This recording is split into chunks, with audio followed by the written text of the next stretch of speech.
Il est 7h20 sur Europe 1. Bon début de journée. L'édito éco, Dimitri Pavlenko. Bonjour Olivier Babot. Bonjour Dimitri, bonjour Anissa, bonjour à tous. Olivier. Alors Olivier, le feuilleton Matignon se prolonge. On attend toujours un nouveau Premier ministre. Et vous nous expliquez ce matin, d'après vous, qu'il y a erreur sur la fiche de poste que tout le monde attend. Oui, Dimitri, je crois qu'on se plante gravement sur nos attentes en matière de Premier ministre. Il y a un décalage très inquiétant entre le job dont on a vraiment besoin et celui dont on attend la nomination dans les jours, les semaines, les mois qui viennent.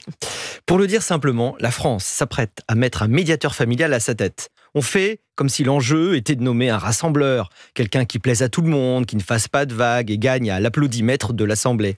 Alors c'est vrai, bien sûr, que l'Assemblée est divisée comme jamais et qu'on rêve de consensus, mais le besoin politique n'est absolument pas en phase avec le besoin économique et financier. La France a certes besoin d'un médiateur familial, mais elle n'a pas d'abord besoin de ça. Il n'est plus temps de la câlinothérapie de groupe.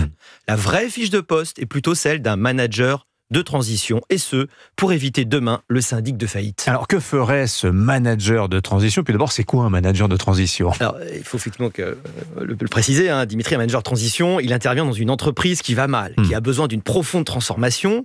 Il est là pour prendre des décisions courageuses, qui ne font pas plaisir, qui sont difficiles. C'est un gestionnaire de crise qui coupe les coûts inutiles, repense les process. Or, qui peut nier que la crise est là? Les derniers chiffres du déficit prévu en 2024, dévoilés lundi, montrent que le budget est devenu hors de contrôle. Nous n'atteindrons pas les 5,1% de déficit dont on rêvait. On risque d'être plutôt autour de 5,6% et même de 6,2% en l'absence de nouvelles mesures de hausse d'impôts ou d'économies drastiques. Au jeu de loi de l'équilibre budgétaire, on vient à nouveau de reculer de plusieurs cases.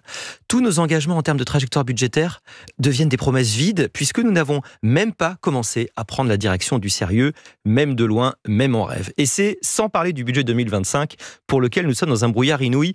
Le coupable du dérapage, cette année, des recettes fiscales moindres que prévu, mais aussi, côté dépenses, les collectivités locales. On s'attend à un quasi-doublement de leur déficit, 10 milliards cette année contre 5,5 milliards en 2023, en cause principalement l'inflation, la hausse du point d'indice des fonctionnaires décidée par l'État. J'aurai l'occasion de parler d'autres jours de nos graves déficits sociaux qui mériteraient bien des chroniques. Notre système craque de tous côtés. Filons la métaphore domestique et familiale. Oui. Le problème n'est pas qui va garder les enfants de la croissance, comment apaiser nos disputes, recréer la concorde. Le problème est de savoir comment on va éviter de continuer à vendre les meubles pour assurer notre train de vie. Voilà, un manager de transition pour éviter un syndic de faillite, si je puis dire. Merci beaucoup Olivier Babot, signature Europe 1, 7h22.